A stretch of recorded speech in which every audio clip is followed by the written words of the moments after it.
साध संगत जी, आज की साखी है कि हम में से कुछ लोग कहते हैं कि मेरे पास मालिक की भजन बंदगी के लिए, उसकी पाठ पूजा के लिए बिल्कुल भी समय नहीं है। और गरीब कहता है कि मैं बहुत गरीब हूँ, मैं पाठ पूजा करूँ या कमाई करूँ। साध संगत जी, यहाँ पर सतगुरु नानक हमें बहुत ही प्यारा संदेश देते हैं। तो आइए बड़े ही प्यार से आज का ये प्रसंग श्रवण करते हैं।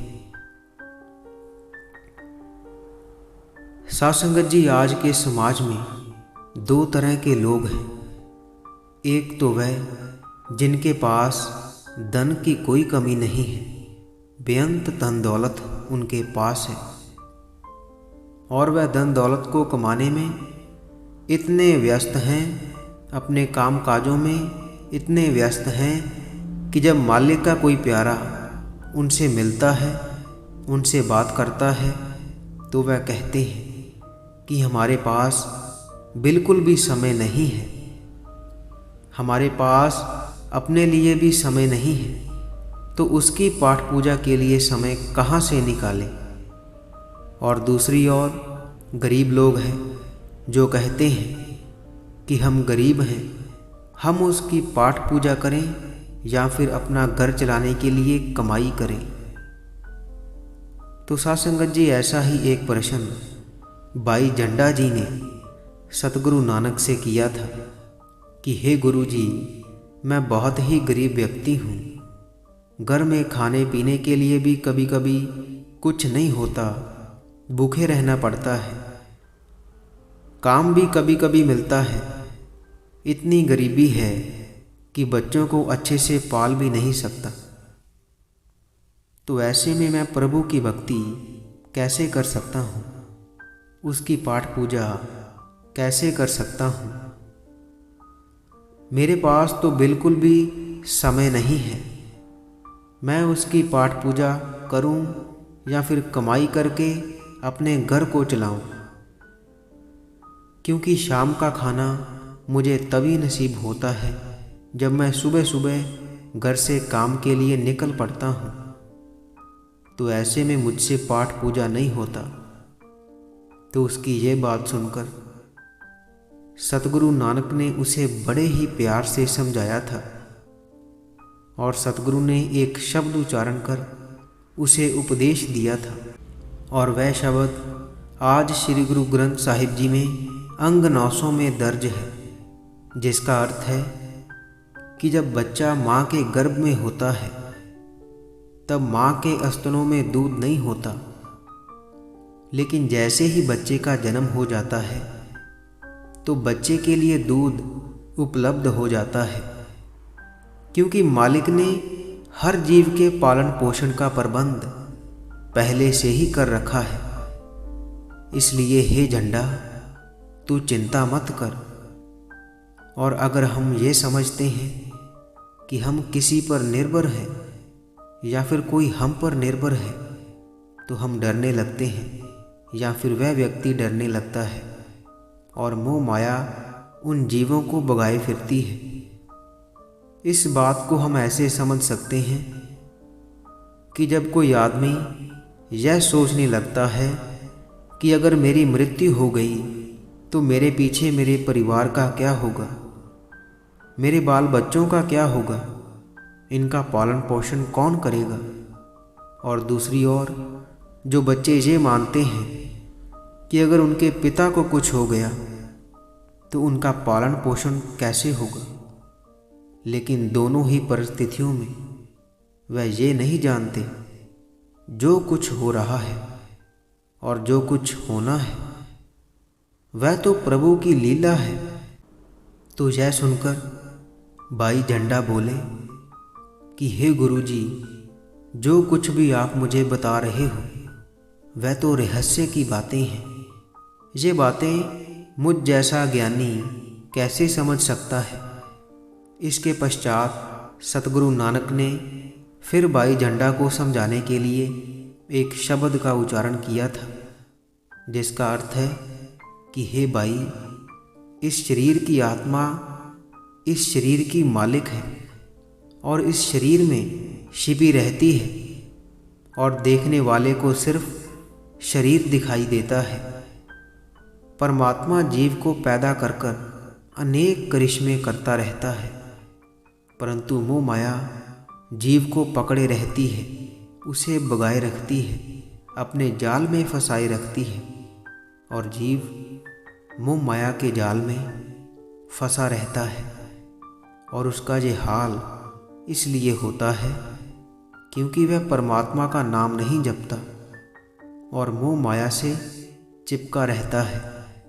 सतगुरु कहते हैं कि साधु पुरुषों में बैठकर और वेद शास्त्र पढ़कर उस परमात्मा की लीलाओं पर जो विचार है उस पर विचार करो, और जो मनुष्य इस संसार में उस परमात्मा के गुणों का अनुसरण करता है, उस पर विचार करता है और उसकी महिमा को समझता है, उसी की ही आत्मिक अवस्था सबसे ऊंची बनती है और वह ईश्वर प्राप्ति के मार्ग पर चलकर ईश्वर से मिलाप कर लेता है।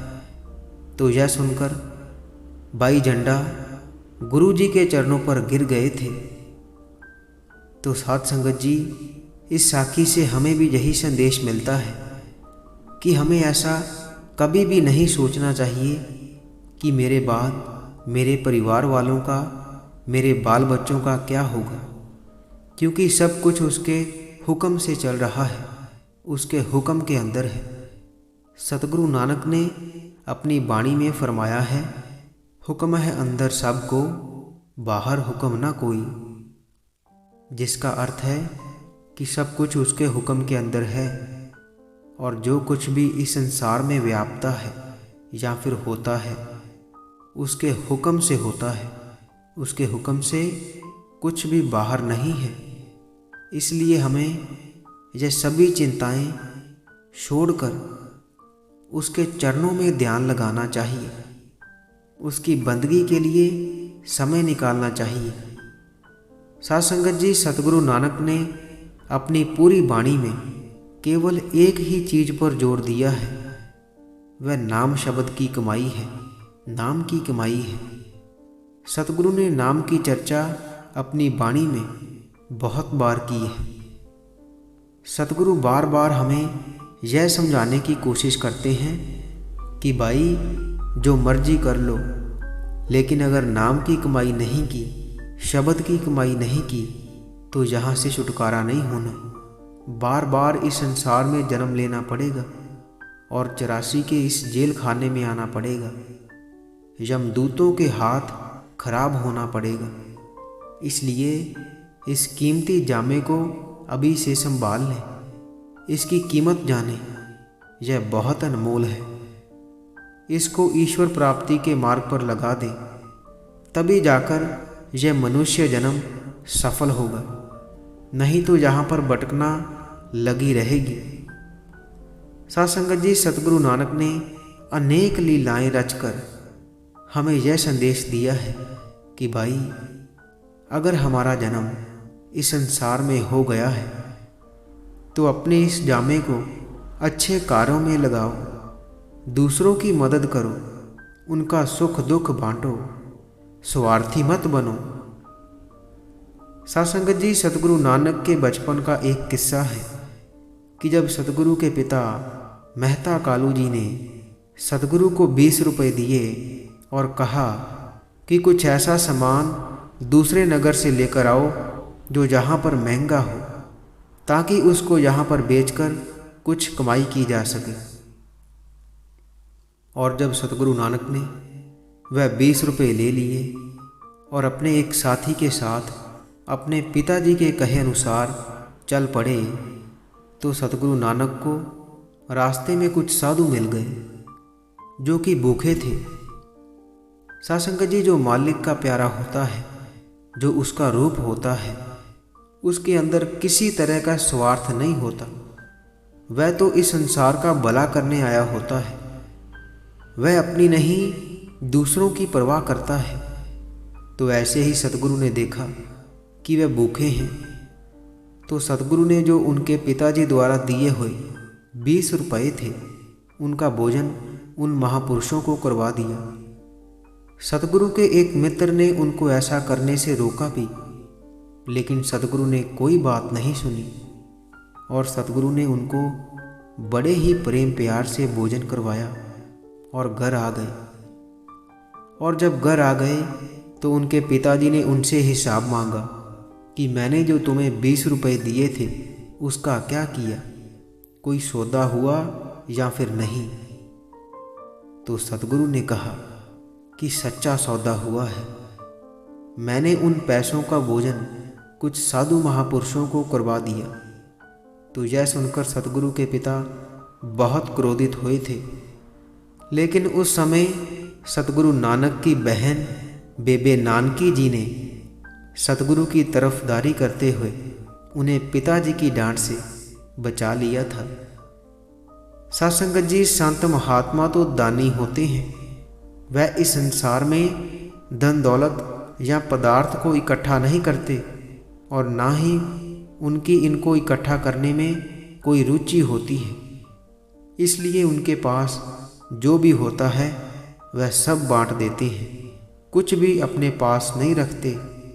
वह तो सिर्फ हमारा उद्धार करने के लिए आए होते हैं, हमें ईश्वर प्राप्ति के मार्ग पर चलने का संदेश देने आए होते हैं। साध संगत जी, इसी के साथ हम आपसे इजाज़त लेते हैं।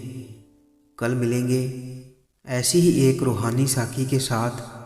अगर आप रोज़ाना रूहानी साखियाँ और रूहानी विचार सुनना पसंद करते हैं तो आप इस चैनल को सब्सक्राइब कर लीजिए और साथ ही बेल आइकन पर भी ज़रूर प्रेस कीजिए, ताकि हम जैसे ही नई साखी अपलोड करेंगे उसकी नोटिफिकेशन आप तक पहुंच जाया करेगी। और अगर आप रूहानी साखियाँ पढ़ना पसंद करते हैं तो आप हमारी वेबसाइट www.santavachan.com पर जाकर पढ़ सकते हैं, जिसका लिंक वीडियो की डिस्क्रिप्शन में दिया हुआ है।